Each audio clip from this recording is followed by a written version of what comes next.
उनके समय एपिसोड के लिए हम लोगों को कोई एतराज़ नहीं है। वो मन की बात करते रहे हैं, मन की बात करते रहें, उसमें कोई कठिनाई नहीं। लेकिन जनता के मन की बात को भी उनको सोचना चाहिए। नमस्कार, आप देख रहे हैं न्यूज़ फॉर नेशन। मैं आपके साथ अभिजीत सिंह। प्रधानमंत्री नरेंद्र मोदी ने आज 100वां एपिसोड मन की बात कर रहे हैं और वहीं बात करें तो भारतीय जनता पार्टी इसे बड़े तर्ज पर मनाने के काम कर रही है। इसी पर बात करने के लिए हमारे साथ हैं कांग्रेस के प्रदेश अध्यक्ष अखिलेश प्रसाद सिंह। सर, प्रधानमंत्री नरेंद्र मोदी 100वां एपिसोड मन की बात कर रहे हैं और भारतीय जनता पार्टी से बड़े तर्ज पर लोगों को सुनवा रहे हैं। उनके समय एपिसोड के लिए हम लोगों को कोई एतराज़ नहीं है। वो मन की बात करते रहे हैं, मन की बात करते रहें, उसमें कोई कठिनाई नहीं। लेकिन जनता के मन की बात को भी उनको सोचना चाहिए। आज जिस तरह से महंगाई की मार देश की जनता और बिहार के लोग झेल रहे हैं, उसका निराकरण के लिए भारतीय जनता पार्टी की सरकार ने कुछ नहीं किया, मोदी सरकार ने कुछ नहीं किया।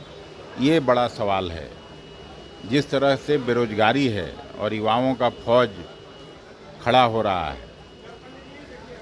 उनको कोई काम नहीं मिल रहा है, वो सरकार के लिए चिंता की बात होनी चाहिए। 2022 से 2022 में प्रधानमंत्री जी ने एड़ी उठा के भाषण दिया था लोकसभा और राज्यसभा में कि हम किसानों की आमदनी को दुगना करेंगे। किसानों की आमदनी तो दुगनी नहीं हुई, उल्टे लागत खर्च जरूर तिगुना चौगुना हो गया।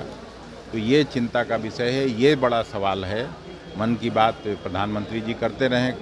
लेकिन भारतीय जनता पार्टी के नेताओं का कहना है कि नरेंद्र मोदी डायरेक्ट जनता से बात करते हैं, डायरेक्ट जनता से जुड़ते हैं। वो देश के पहले प्रधानमंत्री ऐसे हैं कि डायरेक्ट जनता से ही संवाद करते हैं। वो इसको कौन रोक रहा है? आगे भी करते रहें।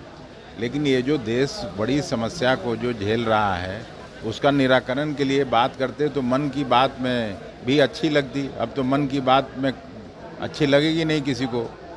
अगर खाते समय थाली में दाल नहीं है, सब्जी नहीं है, तो किसको अच्छा लगेगा? आप ही पे अपना पेट्रोल टंकी पर जाते होंगे। 5 साल पहले याद करिए, 10 साल पहले का याद करिए। 1 लीटर पेट्रोल का, 1 लीटर डीजल का जो प्राइस हुआ करता था, उससे दुगना प्राइस आप दे के पेट्रोल डीजल खरीद रहे हैं।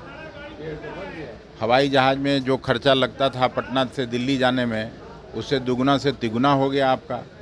रेल के भाड़े में जिस तरह से बढ़ोतरी हुई, तो सब कुछ जिस तरह से आसमान छू रहा है, वो बड़ा चिंता का विषय है। और वो उनके मन की बात करने से ये समस्याओं का निराकरण नहीं हो रहा है। लेकिन भारतीय जनता पार्टी के नेताओं का ये भी कहना है कि प्रधानमंत्री नरेंद्र मोदी सिर्फ देश का नेता नहीं, विदेश का भी नेता, विदेश में भी उनका परचम लहराया जाता है। विदेश में ही अब उनको जाके काम करना चाहिए। जब यहाँ की समस्याओं से कोई लेना देना नहीं है, तो ज़्यादा अच्छा होता कि कहीं दूसरे देश में जाके काम करते, अपना भाग्य आजमाते।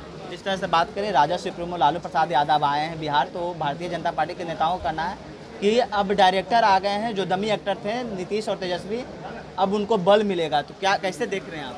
देखिए, लालू जी बिहार में बड़े नेता हैं।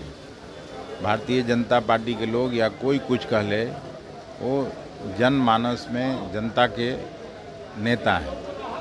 जिसको जो कहना है वो तो अपनी बात कहेगा। राजनीति, भिन्न भिन्न राजनीतिक पार्टियां अपनी बात कहती हैं, अपनी डफली बजाती हैं। लेकिन लालू यादव का मास अपील किसी भी लीडर से ज़्यादा है आज भी। सर, एक क्वेश्चन लास्ट लेंगे। जिस तरह से विपक्षी एकजुटता पर नीतीश कुमार गए थे, तो ममता बनर्जी ने कहा था कि सारे विपक्ष के नेताओं को बिहार में बैठक करना चाहिए और यहीं से बिगुल फूकना चाहिए, जिस तरह से जेपी आंदोलन हुआ था। तो कांग्रेस इस पर क्या स्टैंड करती है कि कांग्रेस भी चाहती है कि बिहार में ही बड़ी बैठक हो? नहीं, कांग्रेस तो चाहती है कि किसी भी तरह से भारतीय जनता पार्टी मोदी सरकार की विदाई हो। उसके लिए कांग्रेस पार्टी हर तरह से लोगों का सहयोग करेगी। ये थे हमारे साथ कांग्रेस के प्रदेश अध्यक्ष अखिलेश प्रसाद सिंह। उन्होंने तमाम सवालों का जवाब दिया। ऐसे तमाम खबरों को बने रहे न्यूज़ 1 के साथ। नमस्कार।